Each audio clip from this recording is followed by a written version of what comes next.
on November 22nd, 2000. I was there. I've mentioned this in previous videos. Sharks vs. Blackhawks, December 14th, 1999, I was there. Sharks wet the bed in my presence, rabble, rabble, rabble.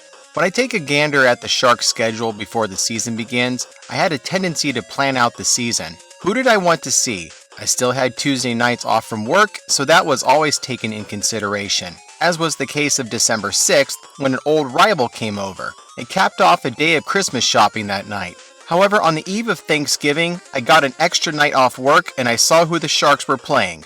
I still had not forgotten. I wanted a do-over. Let me take you back to the year 2000. Chicago Blackhawk fans that were fans since 2010 don't remember that far back, or they look back on that year and laugh. Watching their team win 3 Stanley Cups in a decade will do that.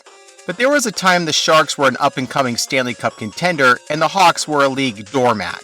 This was one of those seasons. The Blackhawks were so bad in the 2001 season that they finished in a tie for last place in the Central Division with the Columbus Blue Jackets, the new kids on the block at the time.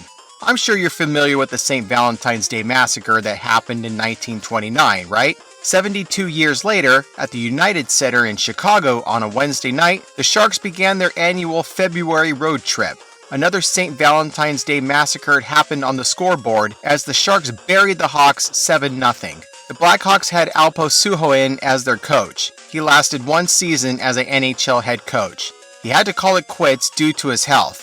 If the team I coached were as bad as 2 expansion teams that season, I too would have had heart problems and would want to quit this lousy team. Yes, at the turn of the century, the Blackhawks were a lolcow. Meanwhile, the Sharks were once again playoff contenders, looking to build off another decent season that had them knocking off the President's Trophy winning St. Louis Blues in the first round of the playoffs the previous year. They passed the double-digit win mark going into this game.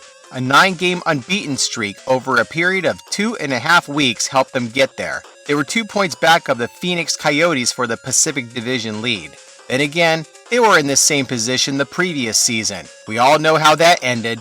There was one reason why I was there: revenge. I even would be watching the fun from my favorite seat. Starting goaltender for the Blackhawks was Jocelyn Thibault. A first-round draft pick in 1993, Thibault began his 13-year career with the Quebec Nordiques. I know this because in 1995, 2 weeks before Les Nordiques were sold, I began writing a Hackney novella and I scribbled his name a few times while doing it. A story about a rich orphan who rooted for the Nordiques and found love or something like that. Thibault would stay with the Nords as they moved to Colorado in 1995. After 10 games in his new town, Thibault would be headed back to Quebec. He was traded to the Montreal Canadiens for Patrick Roy. Well, the Avalanche needed a decent goalie, and Patty Roy wanted out of Montreal. Everybody won. After 4 seasons with Les Habitants, Thibault was traded to Chicago. His 6 seasons with the Hawks weren't too shabby as far as his stats went. He helped take the Hawks to the playoffs in 2002 and made the All-Star game in 2003. In this season, though, he had the lowest save percentage in his time with Chicago, and, are you sitting down for this one? He led the league in most goals allowed. He should have had a helmet with a red light attached to it after February 14th. After the lockout ended in 2005, Thibault had a short stint with the Penguins, and after the 2007-08 season, following a trade to the Sabres, Thibault retired. Starting keeper for the Sharks, Evgeny Nabokov. This would be the first full season of the Nabby era in San Jose. He would eventually be the number 1 man by season's end. His stats and performance would land him the Calder Trophy for Rookie of the Year and be named to the NHL All-Rookie team. You have no idea how angry I was going into this game. Being a young 20-something still kept me amped up at the beginning of a game I went to. I was still salty from 10 months earlier. 2 minutes in, the gasoline got dumped on an already angry fire as Sean Hines and Ryan Vandenbush would throw down. We have a fight at center ice, and it's Sean Hines dressed as that extra D-man against Ryan Vandenbush of the Blackhawks. Hines throwing left hand, now Vandenbush who can take care of himself coming over the top, and Vandenbush of course has a little bit of an edge in that his helmet isn't off, and Hines is. They continue to ride it out into the Shark zone, tied up right now. Vandenbush trying to get his left arm loose. Sean Hines is a strong guy. He really is. So is Vandenbush. Vandenbush is a little truck. He's like 6 foot, 210 pounds. So they're both very strong individuals going at each other. Linesman still backing away. And Hines almost up against the glass. Now he gets the left hand loose. I'm surprised linesmen haven't jumped in there after these guys are pretty much tied up with the sweaters. This is the point at which it's got to be very exhausting. It's pretty tiring after that. And that'll be the end of that. Not many punches landed or thrown. And I was there fun fact.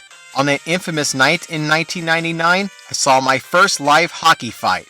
One of the featured combatants was Vandenbush.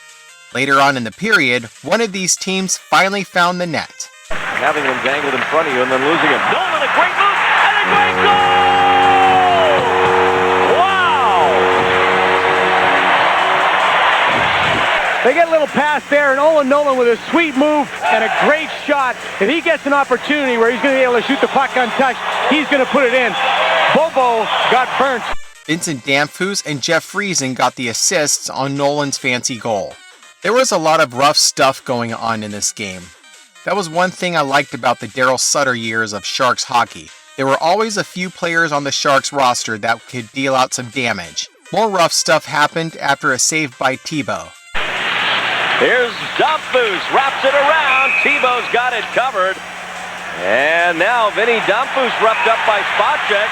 And now a pile in front of the Chicago net.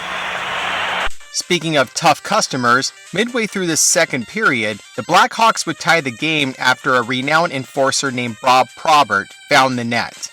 Kept in, now Karpatsev, down out of his glove, Bob Probert. That one, they're going to say went in. They call it a goal.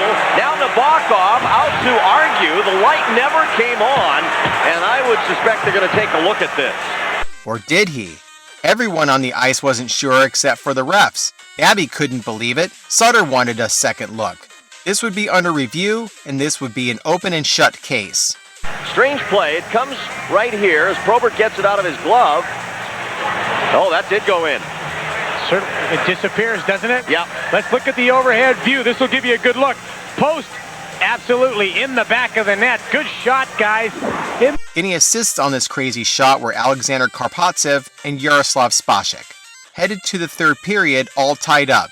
This was looking to be another close one that could end either way. But I didn't want that. I wanted the Sharks to smash this lousy team that night.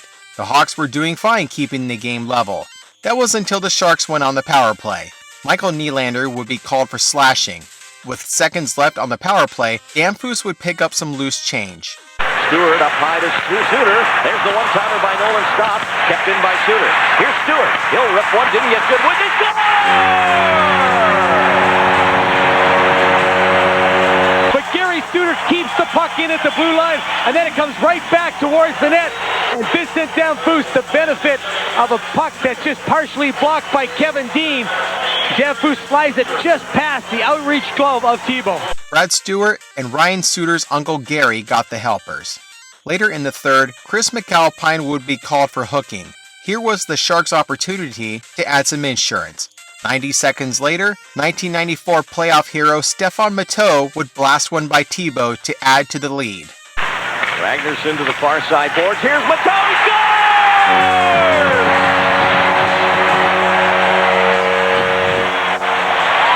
But a nice little setup play, a slot play that is just absolutely perfectly executed. And Stefan Matteau celebrates. Patrick Marleau and Marcus Ragnarsson set up the PPG. Near the end of the game, the Hawks pulled Thibault and go for broke. With 20 seconds left, Owen Nolan would finish off the Hawks with a free one. He'll struggle to get to center, but now he's got an open net. And scores!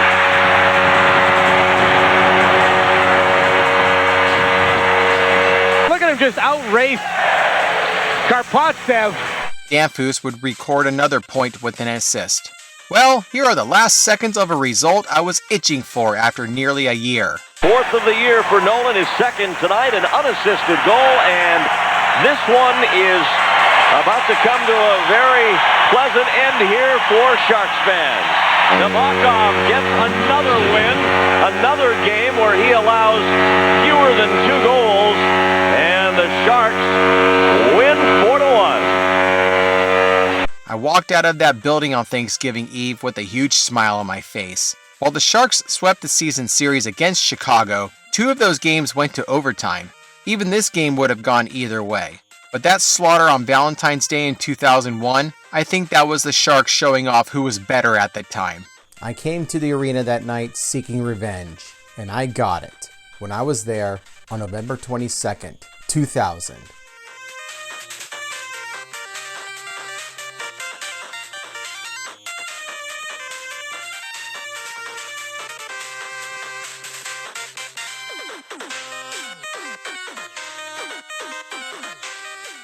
And the Sharks coaches said to their players today, let's go to the body, let's be more physical, let's be tougher to play against at home. Marcus Ragnarsson, Todd Harvey leading the way, banging the body, and Daze